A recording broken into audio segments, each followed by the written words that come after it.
Hello, good afternoon. Doug, I have a first question. When did you buy your first cell phone? My question was a bit to bring back old times, because we know each other since 20 years. It's true.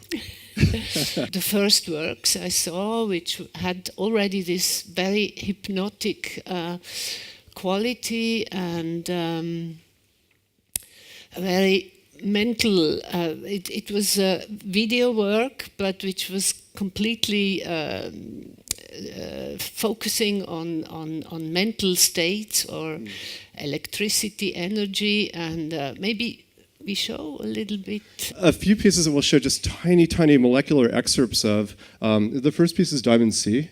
And this was the first kind of multi-screen film work that I had done. And this work was from 1997, I think, and it was filmed in Namibia. And it was filmed in the diamond mines of Namibia.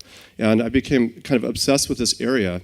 This was pre-internet, where you couldn't really find readily available information. So I would search, and I'd kind of run my finger down the map, and I'd just see the words Zone 1 and Zone 2, but with no definition. And gradually, the more I researched, I realized that there was 70,000 square kilometers that were off limits to outside access. There were just these areas kind of frozen in time with diamond mining taking place. So that was the first landscape work, really, that I made. And we spent about a year trying to get access and went there and filmed this artwork, literally whatever we found inside it. And that was this kind of extreme technology, these huge machines moving, run by computers, mixed with the Sahara Desert.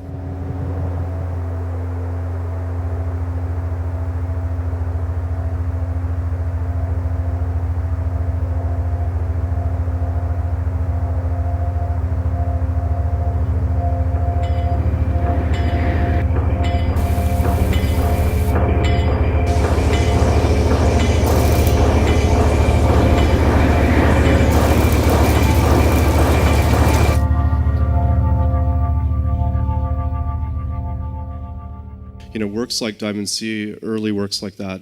For me, I was very interested in this idea of psychological landscape. You never see a human being, because it's robots which dig out these diamonds, and it's you have this light, this kind of too much light, which makes you crazy. Or I think also the movements of the camera is very important in all your films. It's sometimes quite slow, quite suggestive, hypnotic, and yes. So talking of hypnosis, I think The Restless Minds, it's the key piece where we should. Yeah, this is just a little excerpt of Restless Minds, and this work is a piece that I did a while back. And I became obsessed with language, the idea of language, and I found this kind of subculture of men and women who sell cattle, machinery, things like that, and they're auctioneers, they're rural farm auctioneers. And at this point in time, this was the fastest language in the world. I like red. I have a red house, 2 red Irish setters, a red barn, a red pickup. I'm usually in all red. $240 down, $50, $50, $250, $250, 30 now, 30 now, 30 now, 40 now, 40 now, 50 now, 50 now, 60 and 50. Life is strange. It's this kind of non-linear space, and all these stories, you meet someone and then you don't see them, and you meet them again 5 years later, or an idea is a sketch and then it becomes something, through a series of encounters. And I wanted to share this with you, Bice. So that piece that we just were looking at, which is about from the 1800s or something, sometime later, we did this opera piece, El Tempo de Pastino, which we did with Philippe and Hans. And Luma. And at that point, I thought, it would be amazing to do a live performance, but how should I do this? How should I handle it? So I went back to this piece, and I found some of these original, people, these like Eli and Denise and stuff. And I said, how about we work on an opera together? How about we do something where it's kind of almost an ambush for the viewer? You're kind of sitting in your chair, in the Basel Opera space. All of a sudden the lights go down, the doors lock, and these people rise up out of the audience.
It's an ornament, it's the language or the voice, it's becoming like a hypnotic ornament. You look, you hear, you have all the senses, and your work has been described also as Gesamtkunstwerk, as a total work of art, because you are expecting from us, the viewer, to not only look, but to listen, to be inside of something which is more affecting all our senses at once, and expanding the notion of time, and being rhythmically involved. You cannot really resist. You're there, and something happens with you, which is more intense maybe than just stand in front of a painting. Do you see that like that? Well, I think that what you're talking about is very important when we think about art. And in many ways, we inherit forms of art. It's a legacy. So we also inherit ways of viewing. So if you think about when you're a child, perhaps, you go into a museum and you see works on the wall and you kind of walk through quickly and you judge which one you like and you stop and you look at it. I think that idea of this kind of invisible space between the viewer and the artwork, for me, that's an area that I really would like to see disrupted. And I really believe that as we move into the future, we need to come up with different models, with new approaches. And in many ways, I think that there can be an immediacy. I think there should be a respect to the viewer and an empowerment for the viewer. So the viewer kind of authors and owns that experience of the relationship with the art and self. And there is no right way, there is no one way. But I think there are many more possibilities than we're aware of. The works we've seen now, they were shown more or less on monitors, but sooner or later you developed possibilities, you understood there are beamers, and the key word is liquid architecture. You started to use the projector to make the walls become permeable, and yeah, tell us something about liquid architecture. Well, I think in a lot of ways, I found myself at a certain point, moving beyond an interest in film or moving image, but thinking about other possibilities and thinking about where, ways to activate spaces, public spaces or dormant spaces. And one piece I could show you very quickly is Song 1. And this is a work which we made in Washington, D.C. It was a situation where there's a museum there, the Hirshhorn. And, when you arrive at the space, it's just this kind of huge circular concrete brutalist building. There's one set of windows. And, I think in this situation, they asked me, they said, would you like to do a show? We could talk about doing something. And for me, it was really, when I pulled up in a taxi and opened the door and looked at it, that I thought, no, something else needs to happen.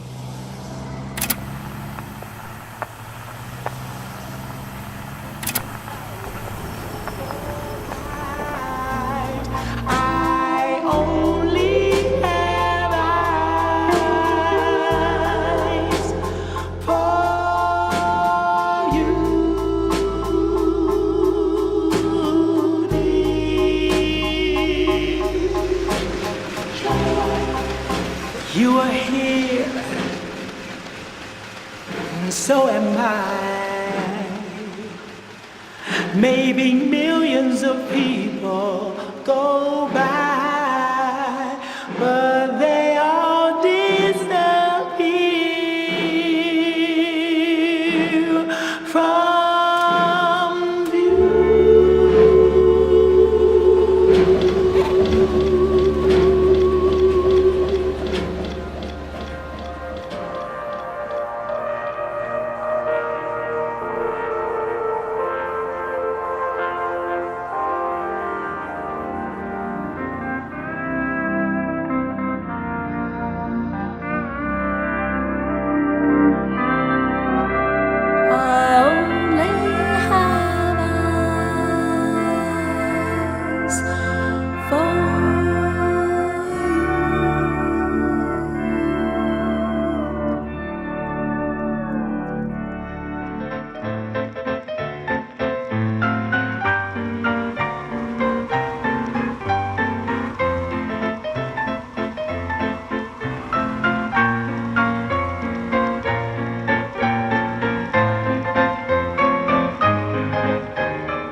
These gigantic personas on the building, and where were the loudspeakers? How was the sound transmitted? Well, it was interesting because the area where this museum is very dead at night, and it's kind of the Washington Mall runs down this corridor, and I thought maybe sound could really play a role in this. So we actually had sound kind of moving down the landscape.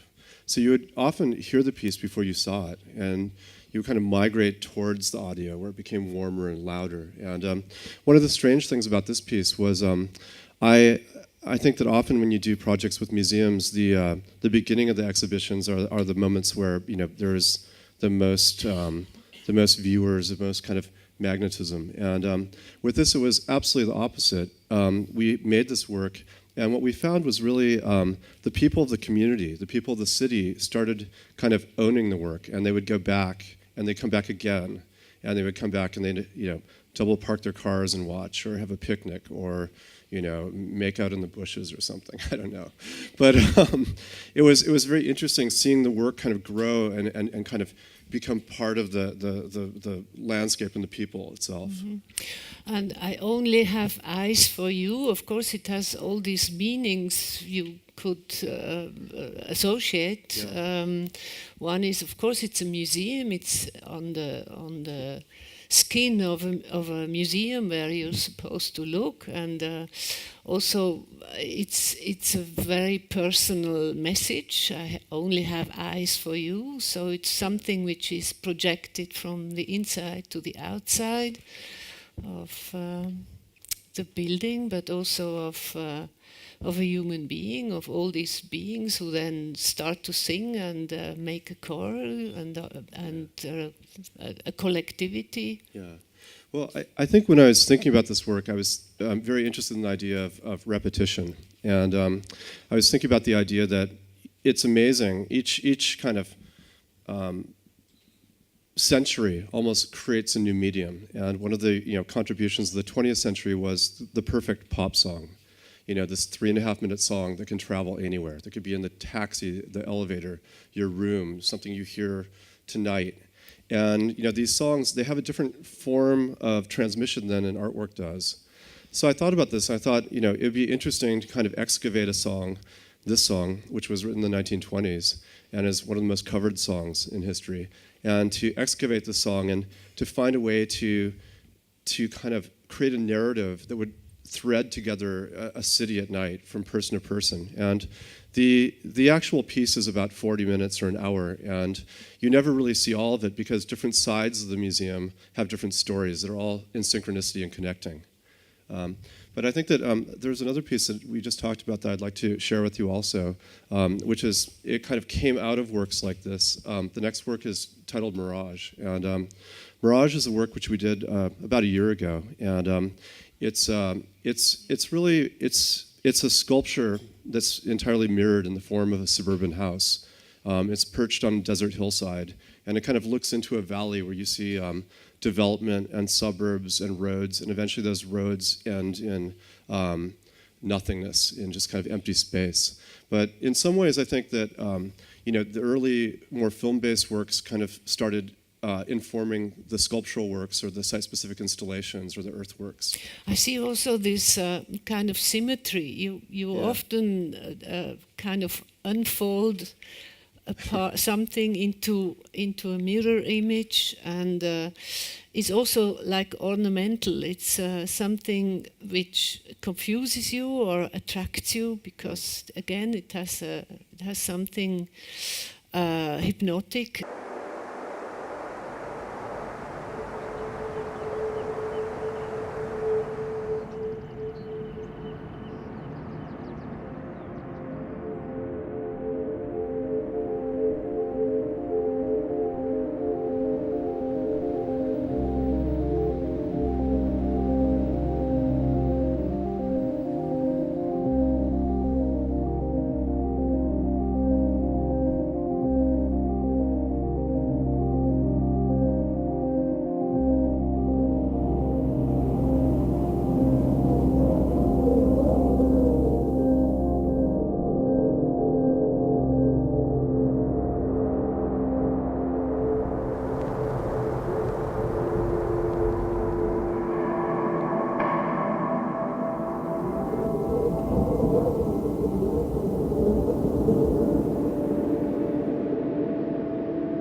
did this high above Los Angeles. It's almost a desert landscape, Yeah, it was in and the you look desert. down on the city. Yeah.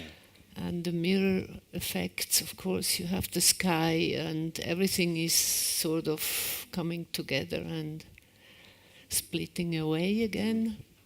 Yeah, I think with some of the projects such as Mirage or Sonic Pavilion in Brazil, I was very interested in the idea of creating living systems where the artwork is continuously changing. It's not something that's fixed and frozen, but it's something which is in flux and reinventing itself in real time for each and every viewer. And one of the things about Mirage, this project was something that I had in my mind for a long time, but it wasn't really until we were finishing building the work that I started noticing it change so radically. And this is a tiny slice of film, but what we would find is we would be there at dawn, and maybe the sculpture would vanish, or you would walk through it in the bright afternoon sun, and other aspects would emerge. And that idea that something is continuously in flux and it's not frozen in time, but it's kind of living a life with you. The artwork is changing as you're changing and evolving. Strange enough, we know this maybe from skyscrapers, which have already this kind of glass architecture facades. If you live close to it, to one of those buildings, you also might experience the change of colors and effects of. But this is small. It's on a skyscraper, and it's in a particular place. Now you plan to do it in the mountains somewhere. We're exploring. But I think also just to talk about that idea a little bit further, the idea of the art space. And a minute ago we were talking about the kind of the things that we inherit, and in terms of how we view art, how we see art. And I think that one of those aspects to me that's very fascinating is, yes, we can work with the museum, we can use the museum chambers, we can use the gallery, but there's so many other possibilities out there also. Not instead, but also. And I think that the idea of we kind of open the window and look outside, and you recognize that kind of everything and anything that you see has a potential to become an artwork, to be transformed, to become living in a different way. And I live in Los Angeles, not far from the beach, and I find myself kind of addicted to walking to the edge of the beach at sunrise every morning, and just alone, just looking at this kind of idea of the horizon, this idea of this kind of emptiness, this expanse in front of me. And it was at a time that we were doing a large show at a museum in Los Angeles, and all of the work in the museum was existing work. It was kind of a retrospective sort of thing. And I thought to myself, I thought this is so awkward going into your past, showing these things you've already made. You have to make a deal with yourself. You have to do something else that's not new, that's out there. And I found myself looking out the ocean thinking, look at this landscape, this ocean. Over 70% of the earth is underwater. And could we do something with this? Could we create something here? So we started developing these underwater sculptures, these 3 underwater sculptures, and it was a fantastic voyage, no pun intended. It was a fantastic journey because, in a sense, I think, as someone that makes art, we are constantly running up against obstacles. How do you make something? Where is it placed? How does it interact with the society or the landscape? And in this situation, I had no idea how to start with something that was supposed to be under the ocean. And our studio just kind of forged ahead in a naive way. We just tried to figure out this kind of insurmountable Fitzcarraldo-like problem. And eventually we ran into this ocean conservation group, Parley for the Oceans, who reached out to us, and they said, we heard about this project and we'd like to help collaborate in creating it. So what I'd like to show you is just a little snippet of this piece. And also, in talking about the past, we've talked a little bit about the past of how we see art, but also to talk about the present. It's interesting to me that we live in this digital world. We live in this world where kind of the physical world and the screen world is almost, the difference is almost indiscernible. We kind of swipe between the two without even sensing the difference. And when I first went out to visit this piece, when we installed it under the ocean, Austin works with me at the studio. Our whole studio took scuba diving classes, and we went out and we're walking down these steps out of the ocean. And I had this out-of-body sensation. And all of a sudden, I was not walking, sitting, looking at artwork, but I was floating weightlessly. I was floating horizontally and moving in slow motion. And all the optics around me, the color chroma, the depth of field was completely different than on the above ground Earth. And I started thinking to myself at that very moment, I started thinking about this emphasis on the digital world and how actually it's a return to the real. The real world is so sensational, it's so surprising, it's so invigorating. And I thought, as I was looking through my mask, breathing artificially with a scuba tank, that there's nothing in virtual reality that will ever touch this. And it was a kind of very interesting moment. And it also really brought me back to the awareness of the physicality of what's around us and how that can come to life.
So your work is highly experimental, but at the same time, I want to bring in the notion of land art movement from the 60s, which was initiated by American artists, and I think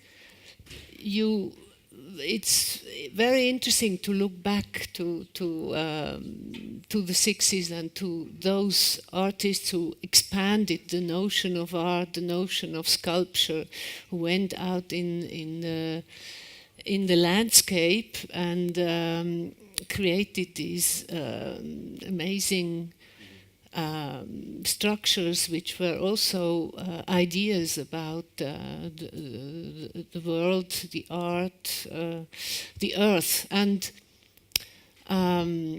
but you go a bit further, and because you are also, it's not the 60s anymore, and you're considering that the world has changed since. And you work with sound very much. So you explored even the sound of the earth, talking about land art. This is a work that we made in Brazil. It's on a hillside in the Art Foundation Inho team. I wanted to drill into the earth 700 feet, and we put a series of microphones inside the earth. As there's movement, as the earth is turning, it's amplifying sound into this artwork, into this pavilion. And the situation it creates is something where you could walk into it anytime, day or night, and you'll hear something, or maybe very little. At times it could be a kind of a drone, other times it could be very violent and dynamic. And I was very interested in this idea of tapping into something that's living. I think in a lot of ways, when we live our pedestrian lives, we find ourselves walking down the street and we think of the past and we project about the future, but we're often not quite so aware of the present. With this work, I wanted to find a way to tap into that sense of awareness of the present.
Before we come to an end, I would now talk again about the cell phone. I was mentioning at the beginning because you are showing a beautiful exhibition, as already was said, at Eva Presenhuber's, where you bring in, you filmed or interviewed the inventor, the person who made the first phone call on a cell phone in 1973. His name is Martin Cooper. And yes, but when did you interview him? I understand the film pieces you use are a bit older than. Well, the work that you're talking about, New Era, which is at the exhibition down the street, is for me there's 3 installations, and it really kind of looks at the idea of where we stand now and how we see the future. And I felt that when we think about the future, we have this kind of abstract idea of technology, of things that we're not in control of.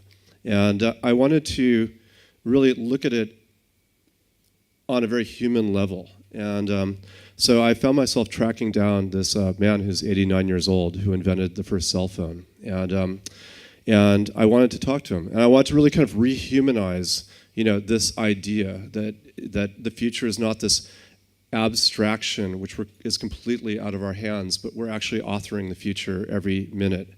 And in the work, I filmed 2 days of conversation with him that we reduced down to about 5 sentences, and that was a lot of editing. And basically, it was fascinating to me that you have someone who has an idea, they have a philosophy, they have a desire. They say, why is it that I'm tethered to my house waiting for a call? I want to do something about this. Humans should be inherently nomadic, so let's try to make them more nomadic. So he dedicates this huge amount of time and resources, basically invents the cell phone, makes the first call, which I have to tell you, it's so fascinating. So you would say, who would be the first person you'd call if you invented this phone for the first time ever?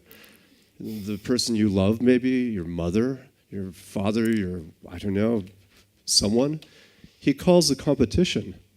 So he dials up and he says, hello, and this other guy says, hello? He says, it's Marty. And he says, why are you calling me? You're the competition. And he says, because I'm calling from the first cell phone ever. And, if this isn't something about human nature, I don't know what it is.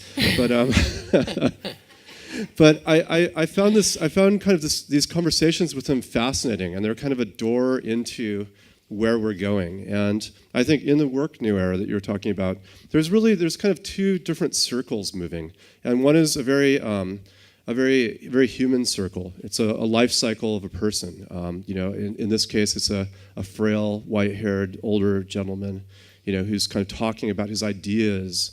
And he's also talking about the end of his life. And in the final sequences of the work, he says, I used to run on the beach, but I don't run anymore. I used to swim in the ocean, but I don't swim. And he's recognizing the physical life.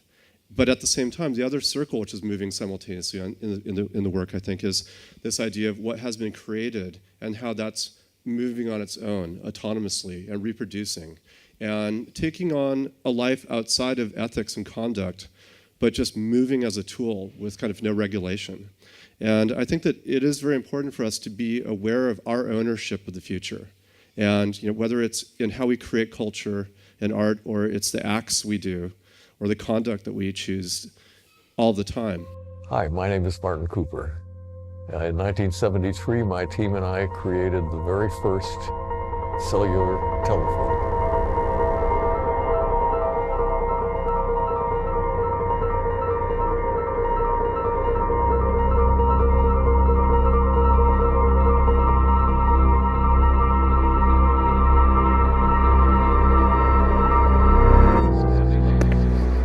April 3rd, 1973, New York City, near the Hilton Hotel. It was a sunny day.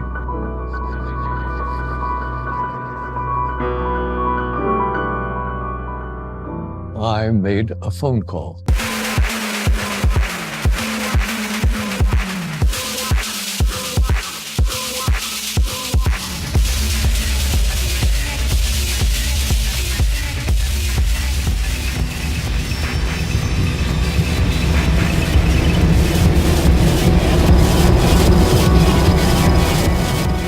Last thing I'd just like to share, just an idea.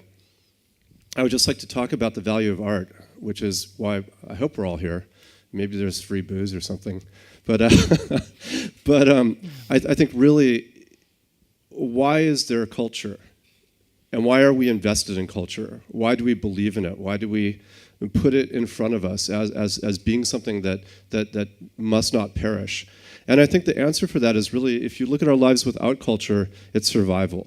It's capitalism, it's shelter, it's food, all of these things. But without culture, without art, we don't have a horizon. We don't have a place to kind of look towards with ambiguity. We don't have a gray area for questioning. And I think it's more important now than ever for us to fight for it. So thanks for being here. Thank you. Thank you so much, Doug Aitken and Bice Curiger, for this wonderful talk. And now I would like to thank our sponsor, Vacherin Constantin, for the apéro outside. Please. Thank you.